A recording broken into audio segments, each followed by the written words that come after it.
Hello students, आज हम लोग नेक्स्ट न्यू चैप्टर ना स्टार्ट करके फिर से एक बार ह्यूमन डाइजेस्टिव सिस्टम पढ़ेंगे। ठीक है ना। ह्यूमन डाइजेस्टिव सिस्टम आज मैं फिर से एक बार स्टार्ट करूँगी। न्यूट्रिशन इन ह्यूमन बींग्स, हम लोग आज फिर से एक बार न्यूट्रिशन इन ह्यूमन बींग्स फिर से आज एक बार देखते हैं। The nutrition in human beings takes place through the human digestive system. Nutrition जो होता है ह्यूमन बींग्स में, ये पूरा ह्यूमन डाइजेस्टिव सिस्टम के द्वारा ही होता है। ये प्रोसेस क्या है? ये न्यूट्रिशन का प्रोसेस है जो कि ह्यूमन डाइजेस्टिव सिस्टम के द्वारा होता है। तो ह्यूमन डाइजेस्टिव सिस्टम में होते क्या है? That consist the alimentary canal, alimentary canal which is long tube, एक लॉन्ग ट्यूब है ये, extending from mouth to the anus, जो कि माउथ से स्टार्ट होता है और एनस पे समाप्त होता है। ठीक है ना, ये होता है।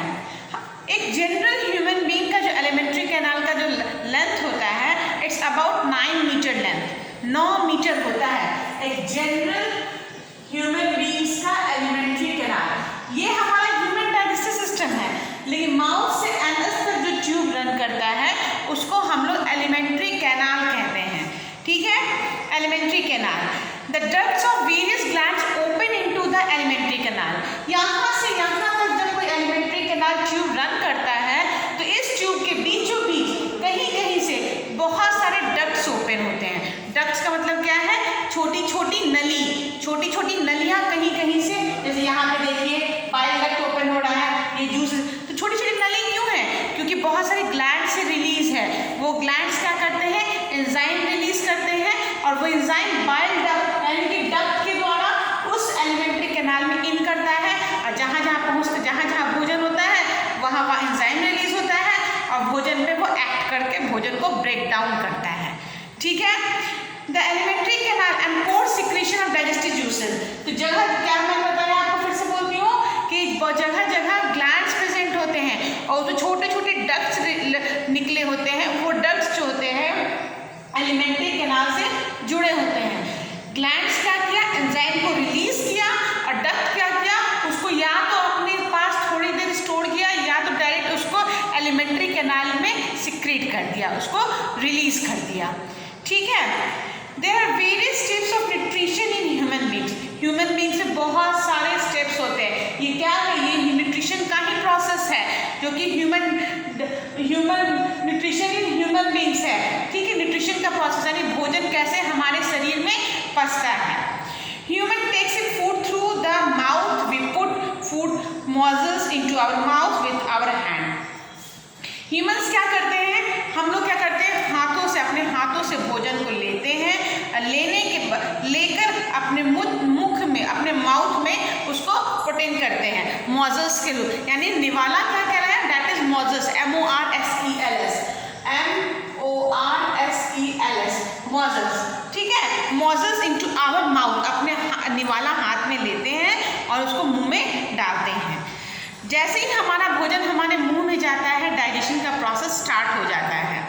ठीक है। The digestion of food begin in the mouth. जैसे ही मुंह में गया, वो अपने आप ऑटोमेटिकली भोजन जो है हमारा ब्रेक डाउन होना स्टार्ट होता है। आप जैसे एग्जाम्पल होता है, कोई भी रोटी का निवाला अगर मुंह में लेकर रख दीजिए तो क्या रोटी नहीं घुलती मुंह में? रोटी मुंह में घुलना स्टार्ट कर देती हो, क्योंकि हमारा जो डाइजेशन का जो प्रोसेस है हमारे मुंह से ही स्टार्ट हो जाता है। ये नहीं है कि वो पेट में जाएगा तब स्टार्ट होगा, वो हमारे माउथ से ही डाइजेशन का प्रोसेस स्टार्ट हो जाता है। The digestion of food begins in our mouth. The mouth cavity को हम लोग बक्कल कैविटी भी कहते हैं। क्या कहते हैं? Buccal cavity. Mouth cavity is also known as buccal cavity. उसको बक्कल कैविटी भी कहा जाता है, जिसमें क्या क्या होता है? टेथ, टंग और सैलिवरी ग्लैंड। यहाँ पे हमारे सैलिवरी ग्लैंड्स प्रेजेंट होते हैं, जिसके कारण वो सलाइवा रिलीज करता है। सलाइवा में सैलिवरी अमाइलेज प्रेजेंट होता है। ठीक है, सलाइवा में क्या प्रेजेंट होता है? Salivary amylase, salivary amylase. ये क्या है? ये एक एंजाइम है जो हमारे मुंह से रिलीज होता है।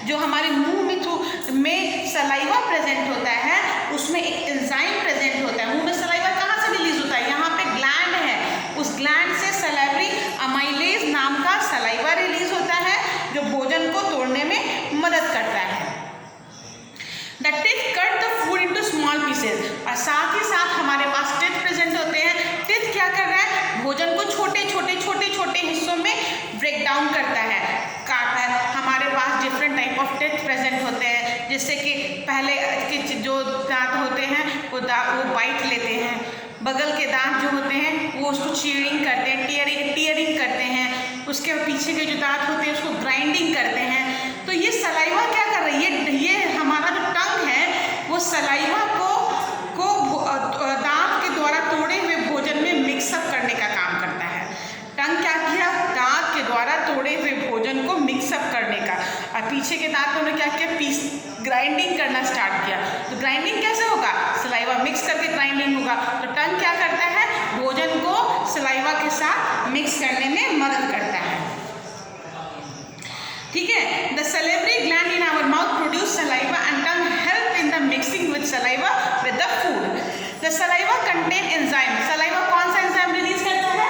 Salivary amylase which digest. जो हमारे भोजन में स्टार्च प्रेजेंट है वो स्टार्च को शुगर में कन्वर्ट करता है, which convert the starch into sugar.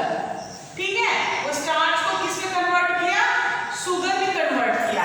कौन सा किया? सैलिवरी अमाइलेज स्टार्च को शुगर में कन्वर्ट करता है। ठीक है। द स्लाइटली यहाँ पे जब कन्वर्ट किया तो भोजन क्या हो जाएगा? स्लाइटली डाइजेस्टेड, हल्का सा स्लाइटली वो डाइजेस्टेड फूड हो जाता है माउथ में, और वो इस slightly digested food in the mouth is swallowed, वो निगला जाता है हमारे टंग की मदद से, goes into the food pipe. ये इसका ये है फूड पाइप, जिसको हम लोग फूड पाइप भी कहते हैं और ओसोफेगस भी कहते हैं। ठीक है, फूड पाइप और ओसोफेगस। तो यहाँ से अगर हमारी नली इतनी पतली होती है, अगर उसमें भोजन सलाइवा नहीं मिक्स होगा तो नली में भोजन अटक जाएगा। इस कारण भोजन क्या होता है?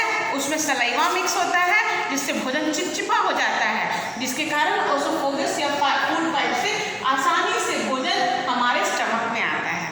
हम जो भी भोजन खाते हैं वो हमारे मुंह में कभी नहीं रहता, मुंह से स्टमक में आ जाता है। स्टमक क्या है?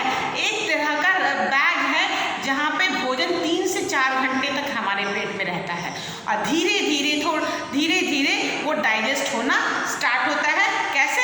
आगे की ओर पुश आउट करके, यानी वो स्मॉल इंटेस्टाइन में भोजन को धीरे धीरे भेजता चला जाता है। The wall of food pipe will have muscles. The walls of food pipe start contraction and expansion movement, and this movement is known as peristaltic movement. ये जो फूड पाइप का वॉल होता है, इसको मैं यहाँ दिखा रही हूँ। ये वॉल कुछ इस ढंग से मसल से बना होता है, कुछ इस ढंग से होता है, जो कि भोजन को आगे की ओर, ये निवाला जो है इसको आगे की ओर भेजता है। तो इस मूवमेंट को हम लोग कहते हैं पेरिस्टाल्टिक मूवमेंट। Peristaltic movement. ठीक है, क्या कहते हैं? पेरिस्टाल्टिक मूवमेंट कहते हैं। which push the food slightly, which push the food into the stomach. ये फूड पाइप क्या किया? भोजन को इस मूवमेंट के द्वारा भोजन को स्टमक में धकेल दिया, स्टमक में पहुंच गया। हमारा स्टमक जो होता है जे शेप का होता है, यहाँ पे उभार होता है। ये ओसोफेगस और स्टमक के बीच यहाँ पे एक स्ट्रक्चर होता है, that is known as diaphragm. इसको हम लोग क्या कहते हैं? डायफ्राम कहते हैं। डायफ्राम, ये डायफ्राम कहलाता है। ठीक है, उसके बाद आते हैं हम स्टमक के पास। स्टमक का जो शेप होता है वो जे शेप होता है। ठीक है, ये जे शेप है। इसका जो निकला हुआ पोर्शन है इसको हम लोग कहते हैं डियोडिनम। डियोडिनम, इसको क्या कहते हैं? हम डियोडिनम कहते हैं। The stomach, on the left side of the abdomen, the food is chewed in the stomach for about 3 to 4 hours, which make the food into smaller. इस स्टमक में भोजन 3 से 4 घंटे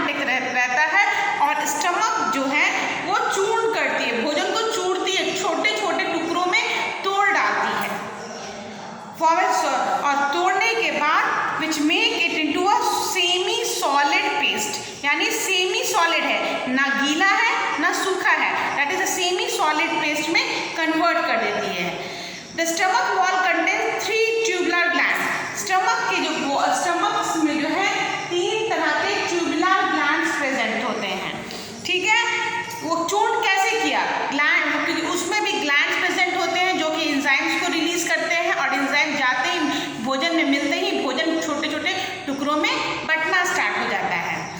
the stomach wall contain 3 tubular glands which secrete gastric juices. तो stomach के walls में 3 तरह के गैस्ट्रिक ग्लैंड्स प्रेजेंट होते हैं जो कि गैस्ट्रिक जूसेस को रिलीज करते हैं। सबसे पहला है हाइड्रोक्लोरिक एसिड। पहला क्या है, हाइड्रोक्लोरिक एसिड। हाइड्रोक्लोरिक एसिड क्या है, ये the enzyme pepsin and mucus due to substance hydrochloric acid. दूसरा है पेप्सिन,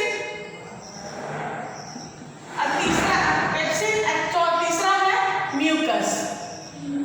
ये 3 चीजें स्टमक के वॉल से रिलीज होती हैं, ठीक है। 3 चीजें कौन कौन सी, हाइड्रोक्लोरिक एसिड, पेप्सिन और म्यूकस। हाइड्रोक्लोरिक एसिड क्या करता है, भोजन को एसिडिक बना देता है। Due to present of acidic the gastric juices acidic in, जो भी गैस्ट्रिक जूसेस स्टमक में गैस्ट्रिक जूसेस निकलते हैं वो एसिडिक मीडियम हो गया।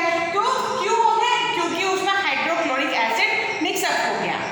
उसके बाद इन द एसिडिक में, तो ये HCl क्यों होता है, HCl, यहाँ पे एक क्वेश्चन राइज होता है कि वहाँ पे HCl क्यों प्रेजेंट होता है।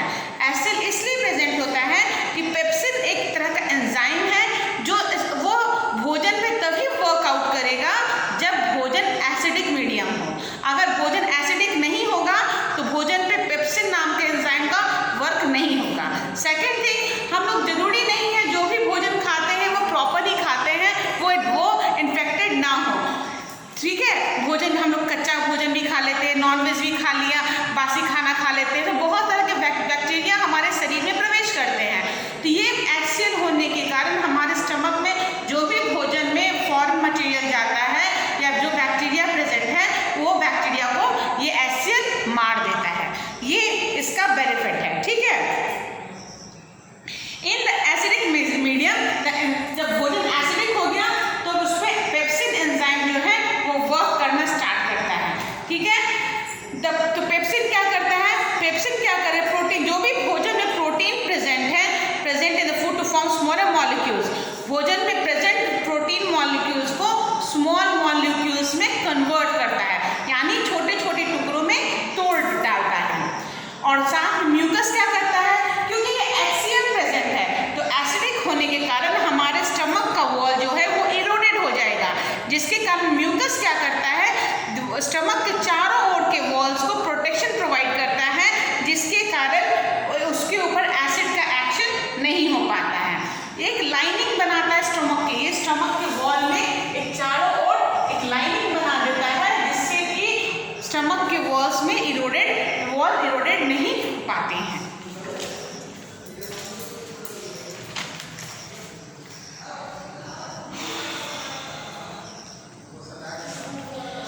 उसके बाद भोजन जो होता है, the exit of food from stomach is regulated by sphincter. Stomach में यहाँ पे कौन सा मसल्स काम किया गया था, पेरिस्टाल्टिक मूवमेंट। यहाँ पे क्या, उसी ढंग से जब पेरिस्टाल्टिक मूवमेंट के द्वारा फूड पाइप से भोजन स्टमक में पहुँच गया है, तब यहाँ से भोजन अब क्या होगा, हमारे स्मॉल इंटेस्टाइन में जाएगा।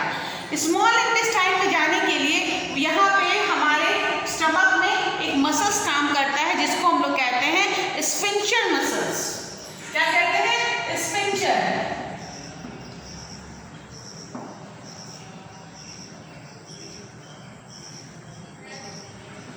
स्फिंक्टर मसल्स कहते हैं। ये स्फिंक्टर मसल्स क्या करता है, भोजन को स्मॉल इंटेस्टाइन में पुश आउट करता है।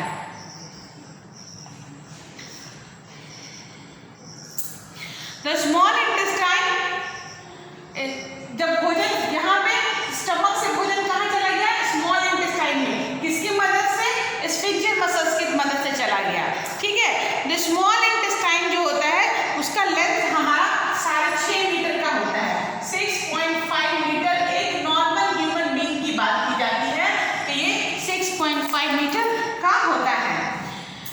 The small intestine is the largest part of the alimentary canal. हम लोग इसको small intestine कहते हैं, लेकिन ये large alimentary canal का largest part है। क्यों इसको small intestine इसलिए कहा जाता है क्योंकि इसका ट्यूब नैरो होता है, और large intestine को large intestine इसलिए कहा जाता है क्योंकि इसका ट्यूब बहुत ही ब्रॉडेड होता है। ठीक है, आज के लिए इतना ही, फिर नेक्स्ट क्लास में देखते हैं।